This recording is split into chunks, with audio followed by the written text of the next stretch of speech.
I'm Zunaira Azhar, and you're watching Epicenter, where we dissect, analyze, and help understand major domestic and global stories.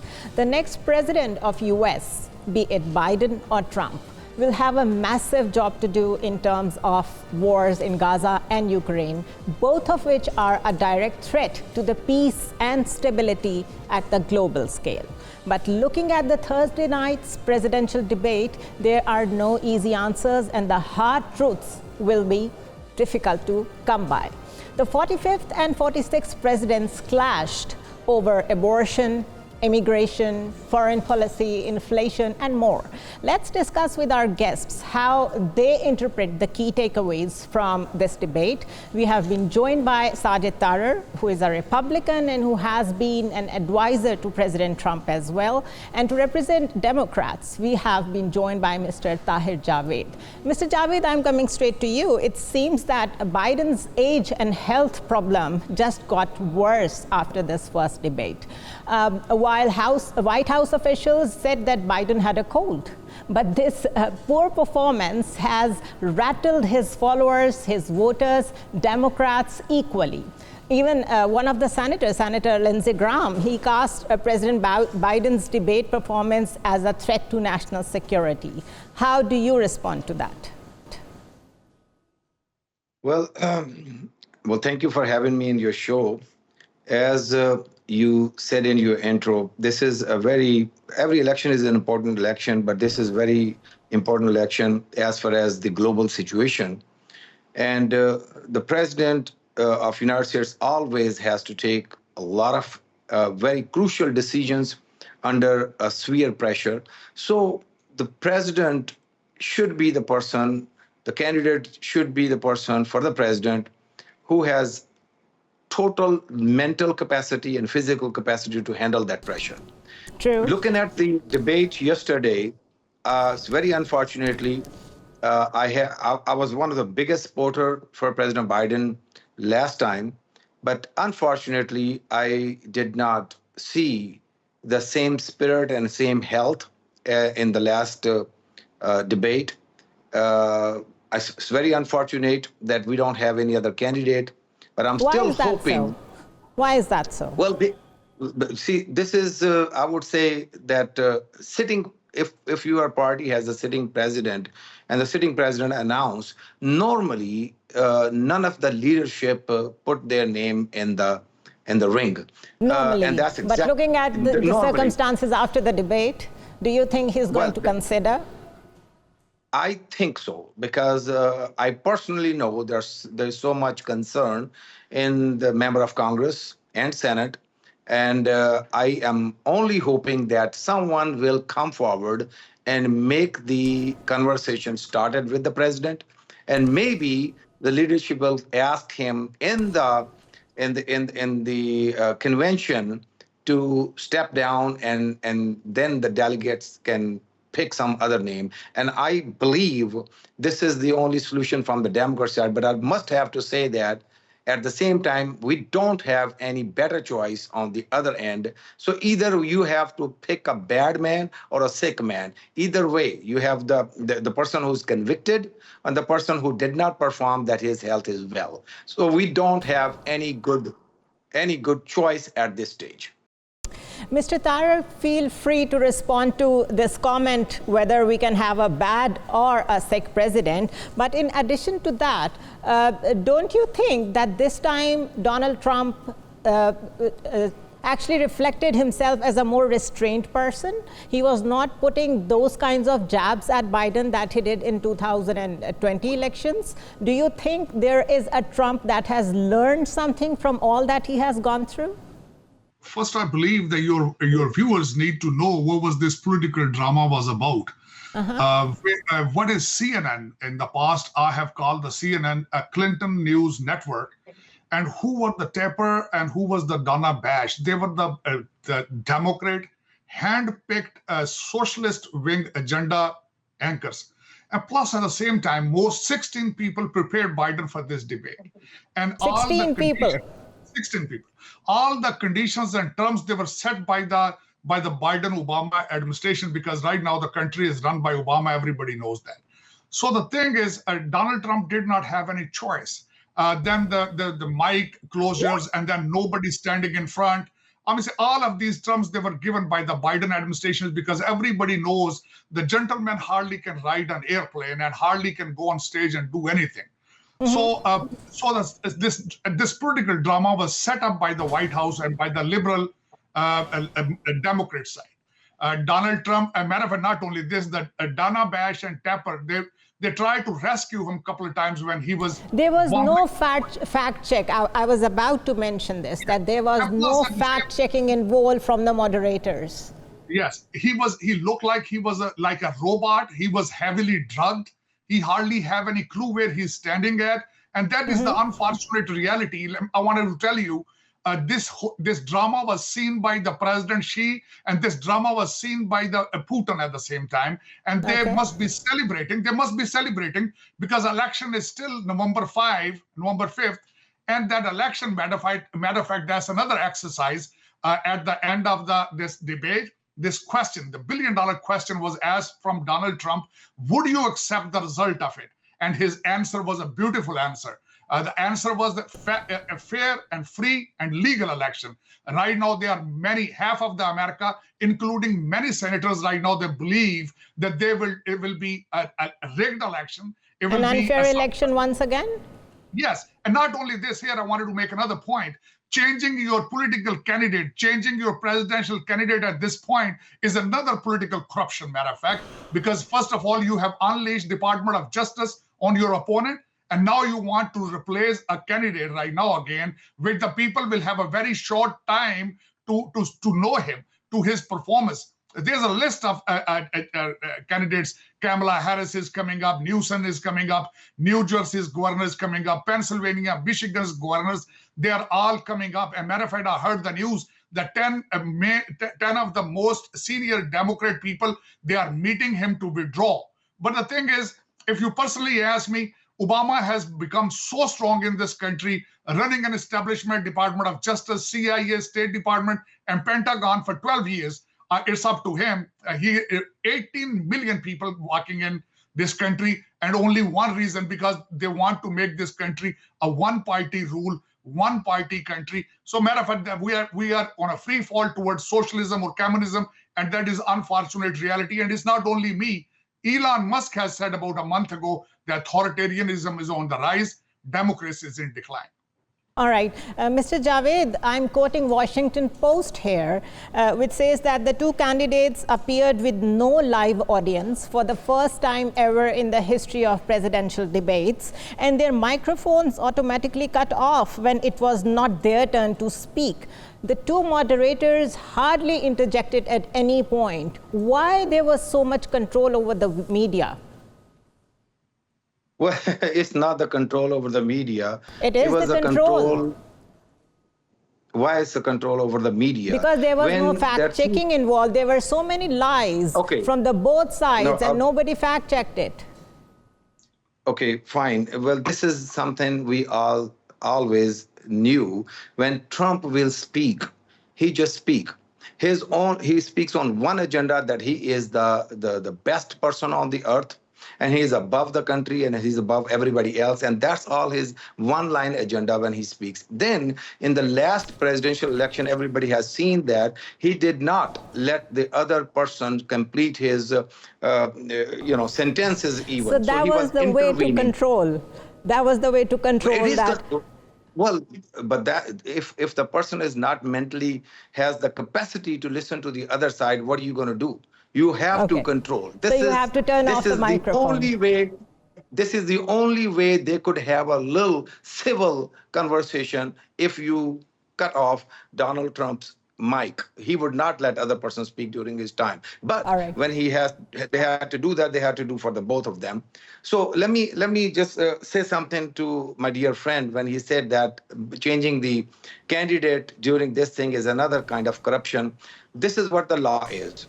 That until the convention, this is all nothing but an exercise to put yourself in front of the voters, go to all different states, and get your election done. Now, with all that, all the delegates from all the states, they get together in the convention, and at the convention they all vote and raise their hands, and one by one, each states they change.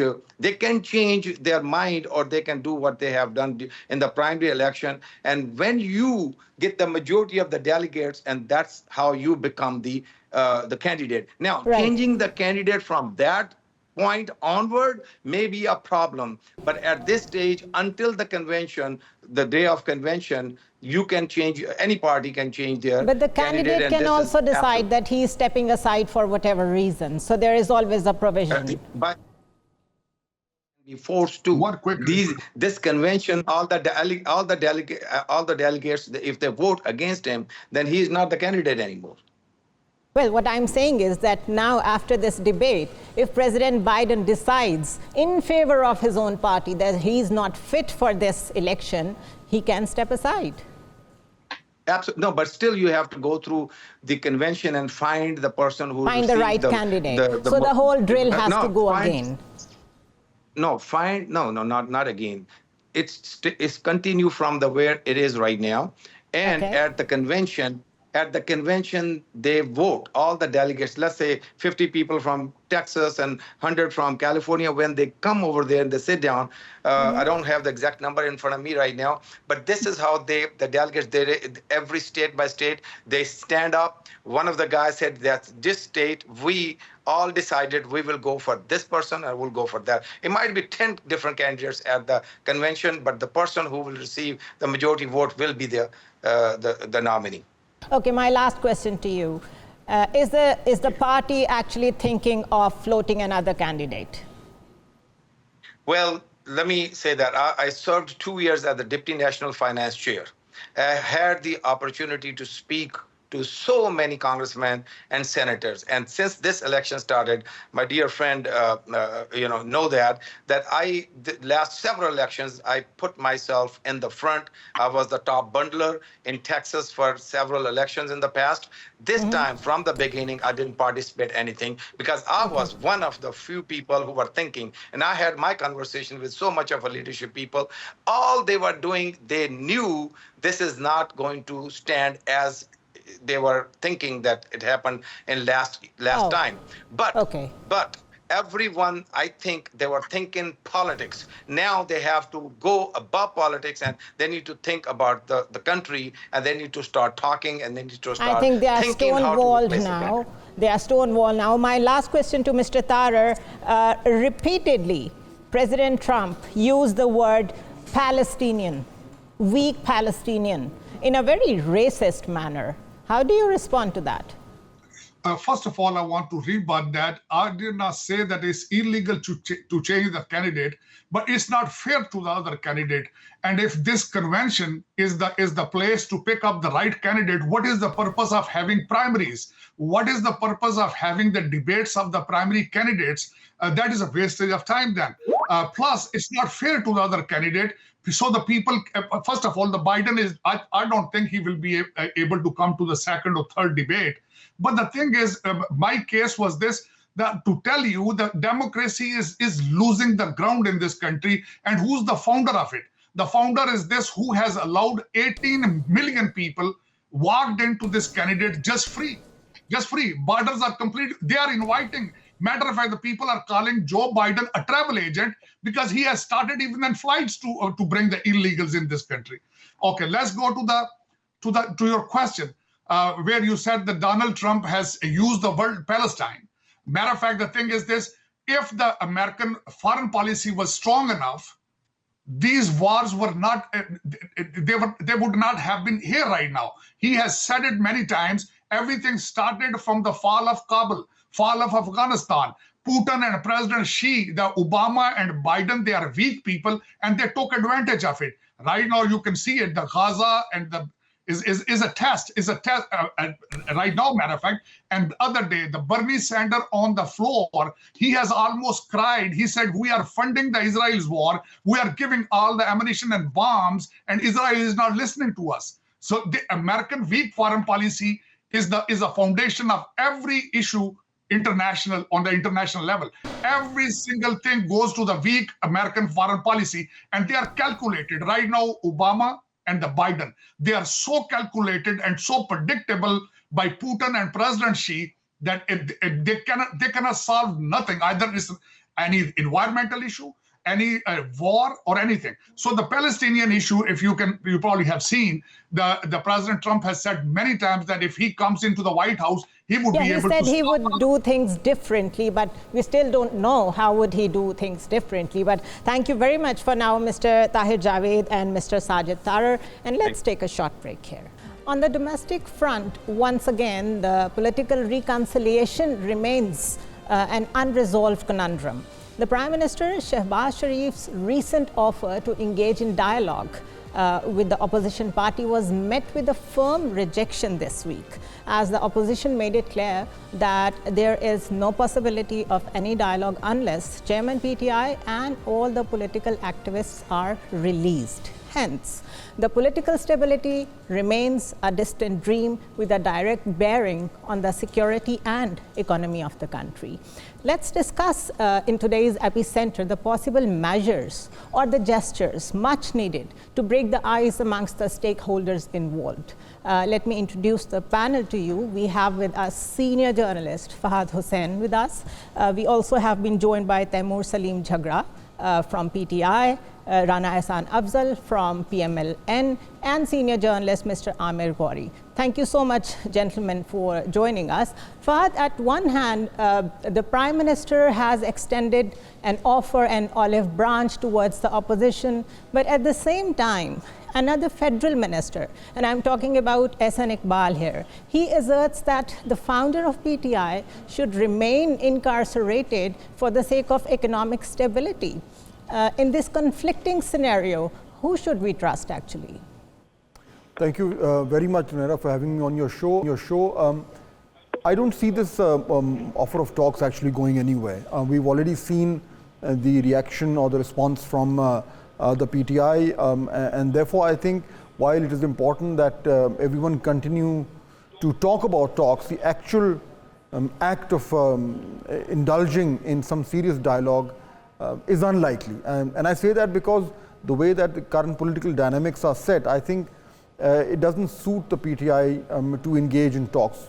They, of course, have very clearly put their preconditions that need to be met before they can start any kind of a dialogue. And I think the signals that we are getting from Mr. Imran Khan, again, people who go and meet him and then come and speak with the media, there's been no flexibility in his approach, in his attitude, and I think he's still continuing to stick to what is the official policy. That policy, of course, means that PTI wants the release of Mr. Imran Khan and, of course, the release of all those other people who are in jail as a result of what happened on May 9. So those conditions are unlikely to be met, and therefore I don't see any ice breaking, at least in the short term.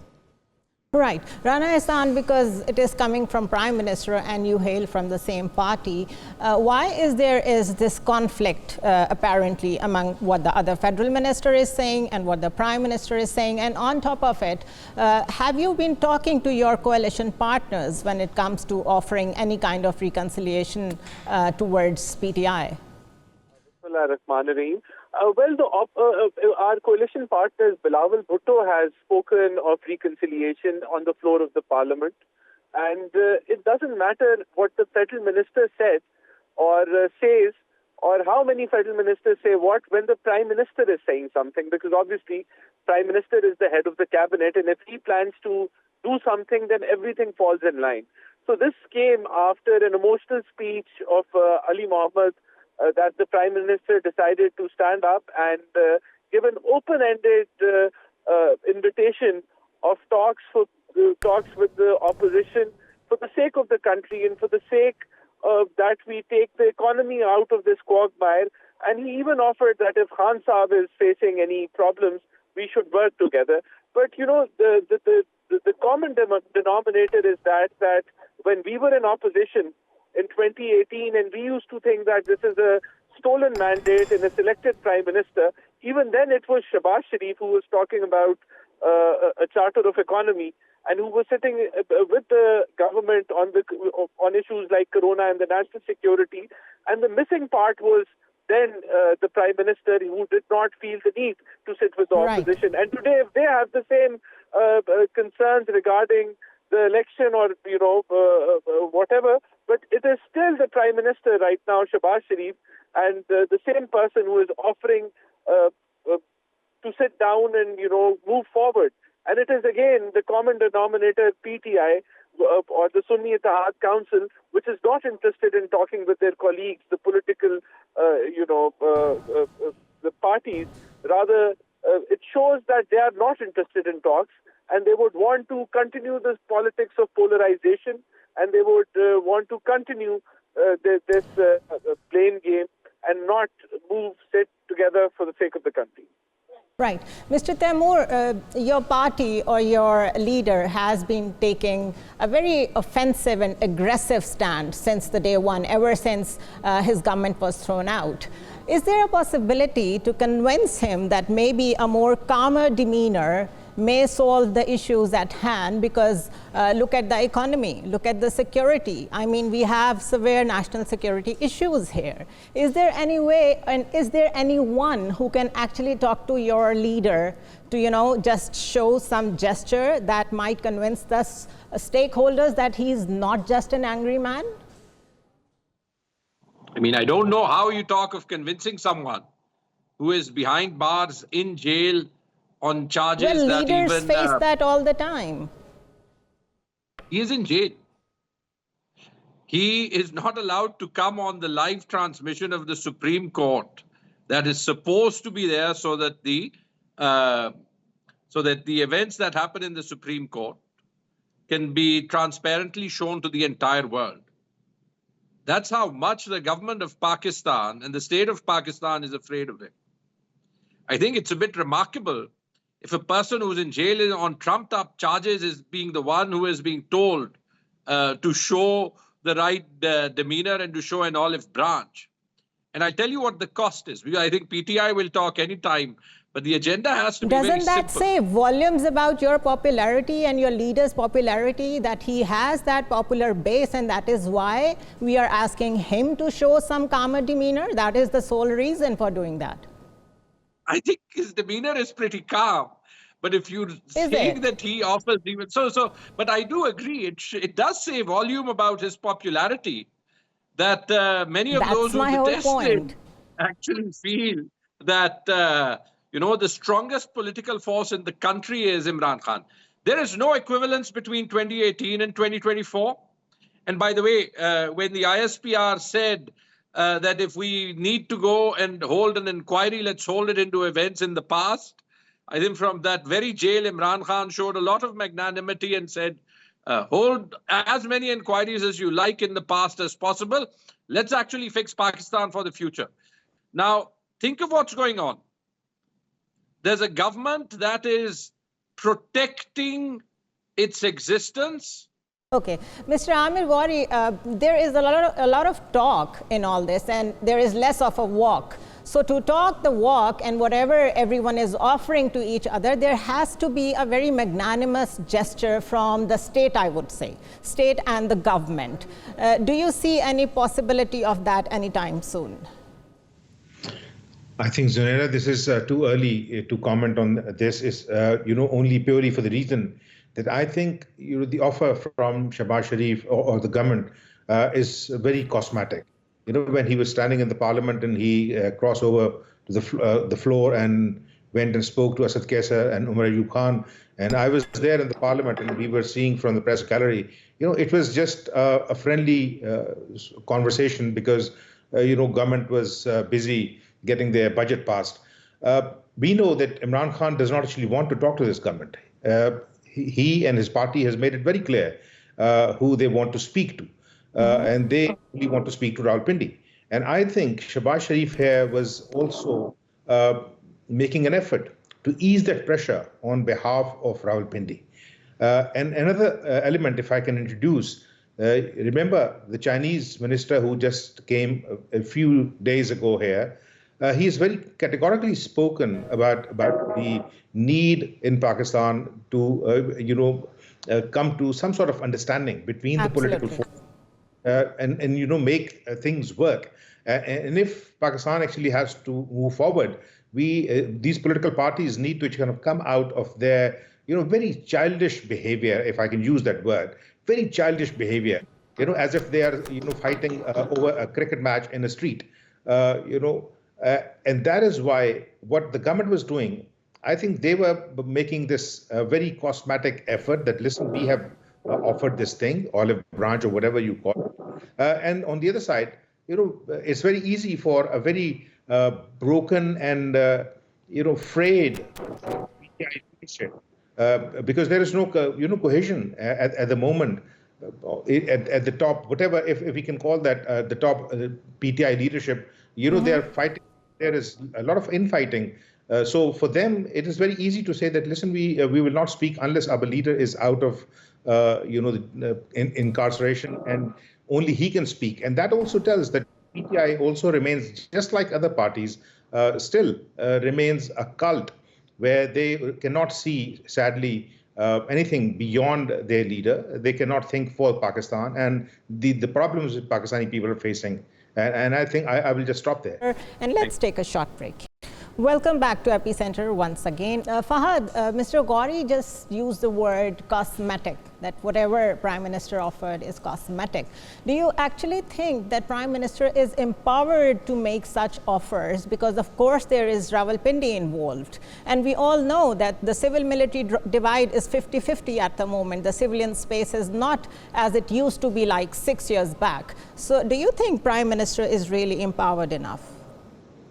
Well, I think when it comes to initiating talks with the PTI, the Prime Minister would be empowered, because I think it suits the Prime Minister. It also suits his party and his coalition partners. Ultimately, if they can initiate a dialogue with the PTI, then that would mean a certain amount of political stability, or at least some reduction in the turbulence that we are looking at. And that would obviously suit the government. It would, Zunaira, also signal that the PTI is willing to at least engage in some sort of a give and take, which can lead to an outcome possibly acceptable to all sides. So therefore, I think it's perfectly in the Prime Minister's interest to try and initiate this dialogue. However, as I said before, I don't think the PTI is going to bite, at least not right now, unless there is a change in the way that Mr. Imran Khan is thinking. Having said that, let me also say that I think Mr. Imran Khan would also be looking at all his options and seeing what suits him best. And I think those options are fairly clear, and there are two of them. Number one, continue on the present position, hardline position, all or nothing position, saying absolutely no talks with the political parties and only talks with the establishment. Option two is, of course, to review all of this and see some benefit in talking with other political parties and trying to find a way out of this impasse. I think a lot will depend on which option he chooses. Right. Rana Hassan, while there are still talks going on with IMF, and we have just witnessed a very inflationary budget. I mean, your priorities are very clear here when you have just passed in National Assembly rupees 8.78 trillion for 121 demands for grants relating to various ministries, divisions and departments. By the way, this was opposed by the opposition, but yet it was passed with a 118 to 49 vote. I mean, these are the things where we were expecting that there is going to be a slimmer government looking at the situation of the economy. So what should we expect? That the elites, the kleptocracy, everything that is to be found in the Weimar of elite capture is going to continue while people continue to pay the taxes more and more? No, I think that is not correct.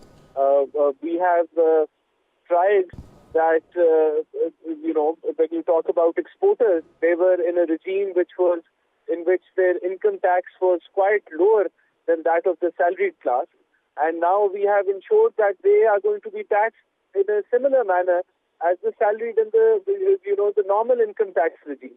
So that is one big step towards equitable taxation. Obviously, we need to understand that there was not a lot of space to give relief, and still we are borrowing a lot of money, and I don't consider it an inflationary budget, because this budget was a prerequisite for the IMF program. And the fact that we are going in an IMF program is going But to the kind of reforms and restructuring that the IMF have been asking, let me complete nothing the of point. that has happened. No, I have to complete the point. So when we are going in the IMF program, it will bring external stability, which will give you an exchange rate, which will strengthen the rupee. And when the rupee is strengthened, it will control inflation. In the previous years, when you were at 38% inflation, the number one reason was devaluation. And if we can control our external side and not let the rupee devalue extraordinarily, that alone will be a big measure to control inflation. Yes, we have had to tax the sectors which are already in the portfolio, but that is also due to the fact that apart from the budget, we are taking a massive FDR reform. The Bill and Melinda Gates Foundation is financing the McKinsey consultants which are going for digitalization. And even though I admit that it's only a 200 billion ticket in the budget, but it's going to be much larger in practicality when you see us implementing digitalization. The reason why it is only 200 billion is because the IMF would not allow us to show more on tax evasion and increasing the tax base. But that is going to be the major reform, a structural reform in the revenue measures. And on the expenditure side, this is also beyond the budget, that within the next 2 months, there will be a solid program implementable within this year to downsize the government, which we will implement. So apart from this budget, you will see serious measures on increasing revenues, decreasing the expenditure. And when you talk about the PSDP, we have focused on water reservoirs, we have focused on dams, we have focused on IT, we have focused on the power sector. So I think in the given circumstances, this was a very a budget which would really give us the economic drivers and stabilization of the fiscal and macroeconomic side of the economy. All right. Mr. Taimur, because you have a grip over economy as well, how do you look at this budget? I think the budget is a result of the limitations of the government, A, not being elected, and B, being politically compromised, and therefore trying to limit the damage that it can with core constituencies while still causing immense pain to almost everyone in the country. I think there's a great headline in the Tribune today which says the budget makes it expensive to live in Pakistan and difficult to leave, because they've also slapped a bunch of taxes on air tickets in terms of leaving the country. But if you think of where we've got to, and I find it very funny that the People's Party protested about the budget and about taxes being too high, but once they accepted to vote for the budget, the taxes on the common man have actually been increased further. So the middle class, the professional middle class that actually drives the economy, which was slapped with higher taxes. And the government claimed that they had kept the highest tax slab at 35%, which was not true because they did not do it for the non-salaried class. Both the salaried and non-salaried classes, the small segment of those that actually pay tax, have now been slapped with a surcharge on top of the tax. So an additional 10% super tax on the income tax, which actually takes taxation in Pakistan to Scandinavian levels. You will be paying tax as high as 50% on your income. And this is not to say of the additional taxation that you pay on something like the 18% general sales tax. However, when they talk of equity, where is the effort to tax the retail sector? Right. Where is the... That's the bottom line, that the holy cows remain the holy cows and untouchables. And with just, circling around the numbers, we think we can fool the common man. Mr. Gauri, what is happening to the common man is even worse than the last year. with every budget, we expect that there are going to be those restructuring finally seeing the light of the day, which the IMF has been talking since last 10 years. Nothing of that happens. Agriculture, real estate, and retailers remain untouchables. Do you think our elite class, which is mostly the government and the people in bureaucracy, they are hell-bent on securing their own ends only? Zunaira, I will disagree with your last sentence, with an apology. But, it sounds very rich coming from politicians when they criticize each other that, this budget was, not suitable for the country, for the people of Pakistan. But, I was in school when I started hearing, different governments and different, finance ministers talking about their effort to broaden the tax base in this country. And now my kids have graduated from university. And I'm still listening to that.